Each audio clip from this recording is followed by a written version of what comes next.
What's up, everybody, and welcome to Read the Bible with me. I'm Stan Jr., and today we're looking at 2 Chronicles chapter 9. All right, if you're new here, go ahead and click the subscribe button and turn on your notification bell. If you're a Bible Club member, please like this video and leave your white flag below in the comment section. Just want to know that you're with us and that you're here still reading along. As you know, Read the Bible Club, or Read the Bible with me, is a Bible club filled with people that read their Bible every single day. One chapter a day, every day. And so today we're looking at chapter 9 of the book of 2 Chronicles. Let's read.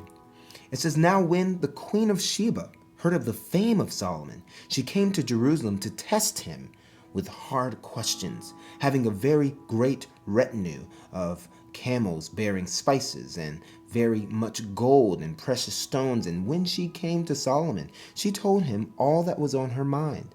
And Solomon answered all her questions. There was nothing hidden from Solomon that he could not explain to her. And when the queen of Sheba had seen the wisdom of Solomon, the house that he had built, the food of his table, the seating of his officials, and the attendance of his servants, and their clothing, his cupbearers and their clothing, his burnt offerings, and that he offered at the house of the Lord, there was no more breath in her. It took her breath away, seeing the wealth and the prestigiousness and the immaculate culture that he has created. And she said to the king, 'The report was true that I heard in my own land of your words and of your wisdom, but I did not believe the reports until I came and my own eyes had seen it. And behold, half the greatness of your wisdom was not told to me.'" She's saying, you're even wiser than they told me you were. And she says, "Happy are your wives." That's one of the first indications of, oh, okay, wives, which is a common practice in the culture, but it's like, okay, what's going on? It's starting to get dicey. "Happy are these your servants who continually stand before you and hear your wisdom."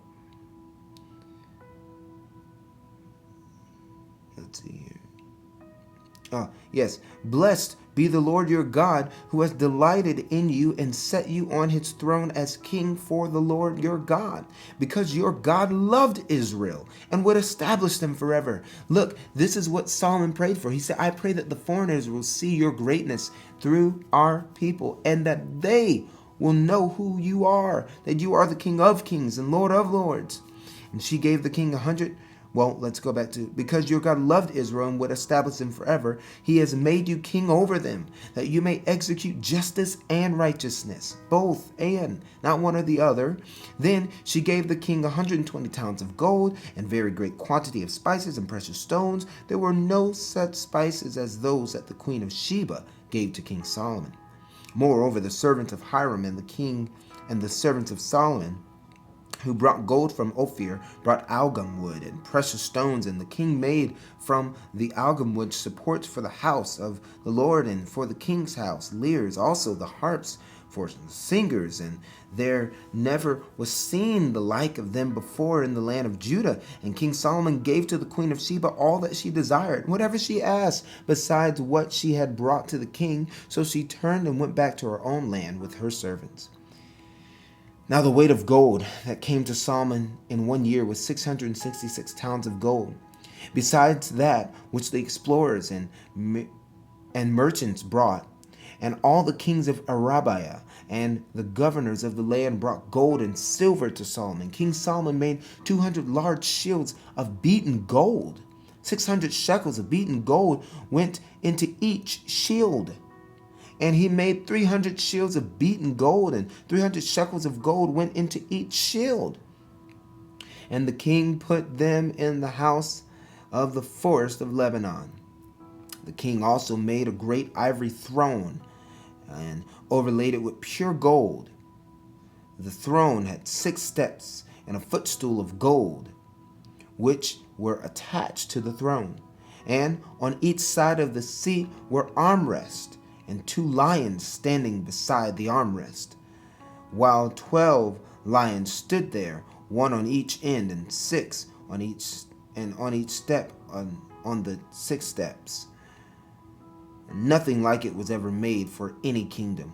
All King Solomon's drinking vessels were of gold, and all the vessels of the house of the forest of Lebanon were of pure gold. Silver was not considered as anything in the days of Solomon.